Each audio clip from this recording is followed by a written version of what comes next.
Imagine a Tuesday morning. You're answering your 40th email, balancing a lukewarm coffee, when a message arrives from a supplier you've known for 3 years. It opens with a joke from your last meeting and a quick question about your weekend. It looks exactly like every other invoice they've sent, except for a small note at the bottom asking you to update their bank details. You check the sender address, it is correct, but the message is a forgery. An AI sat inside your supplier's account for months, studying years of conversation history to replicate their tone and specific inside jokes. It waited for a busy morning to present a trap you had no reason to doubt. Historically, small businesses were protected by the high cost of manual labor. An attacker had to study your business personally, which meant they usually ignored smaller firms to focus on bigger fish. You were safe because you weren't worth the human effort. Automation has effectively removed those human constraints. A single machine can now study and target 10,000 businesses simultaneously before lunch. It doesn't get tired, it speaks every language flawlessly, and it has made the most sophisticated personalized attacks nearly effortless to deploy at scale. To counter this, we've released a free manual called Small Business Security. You can find the link in the description. It isn't a technical guide. It's a psychological strategy for a world where your own trust is being used against you. Surviving these attacks requires recognizing that AI exploits the mechanics of human trust rather than attempting to crack complex encryption. Consider the cloned voice. With only 3 seconds of public audio, from a social media post or a voicemail greeting, a machine can generate a perfect replica of a business partner or family member. They call you in a panic, claiming an emergency requires an immediate wire transfer.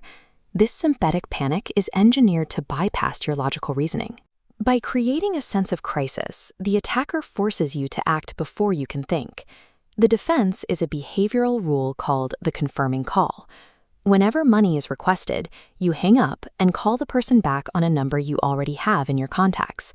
You verify the request on a channel the sender didn't choose. Artificial urgency is a definitive signal that the situation requires a forced pause to regain control. Attackers also weaponize fear through authority.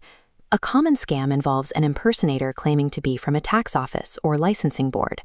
They use official terminology to threaten immediate ruin, counting on the fact that most owners will pay a fine just to make the threat disappear. Other scams rely on physical context. A text message about a held package often arrives during a busy workday when you're distracted by inventory or customers. Reading a short message on a small screen while multitasking makes you more likely to click a link without verifying it. You can identify these traps by their behavior. Real authorities operate slowly, through official letters and established appeal processes. Attackers demand immediate, untraceable payments and insist on total secrecy to prevent you from asking for a second opinion.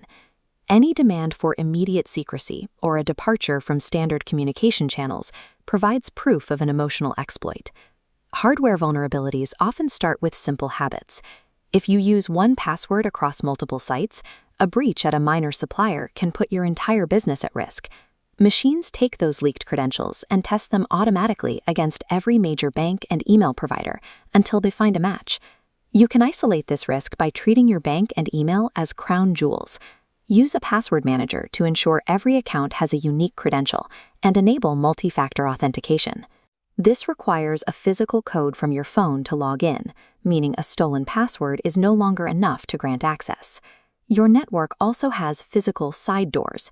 A cheap $41 camera in the waiting room might work perfectly, but if the manufacturer stops providing software updates, it becomes a permanent, unpatched entry point for anyone on your network. You can quarantine these gadgets through network segmentation. By moving cameras, smart TVs, and guest phones to a separate guest network, you build a digital wall that prevents a compromised gadget from ever reaching your sensitive business data. Effective security relies on organizing existing habits and tools rather than purchasing specialized software. Ultimately, the survival of your business depends on your culture. Consider 2 businesses that receive the same fake invoice. In both cases, an experienced employee makes the mistake of paying it. In the first business, the employee feels safe enough to report the error immediately. Because they acted fast, the bank immediately stops the transfer and recovers all the money within 40 minutes. In the second business, a culture of blame terrifies the employee into silence. He spends days trying to fix the mistake himself, which gives the attackers 19 days to drain the company's accounts. Shame is the attacker's most effective tool. It turns a well-meaning employee into an unwitting accomplice by buying the attacker the one thing they need most: time. As a leader, you can neutralize this by explicitly promising your team that reporting a mistake will be met with gratitude. Speed is the only thing that saves you during a breach, and speed requires a culture where people aren't afraid to speak up. A culture of mutual watchfulness neutralizes the speed and efficiency of automated attacks. To help your team build these habits, download the free book Small Business Security below. It's a short, non-technical guide to protect your life's work.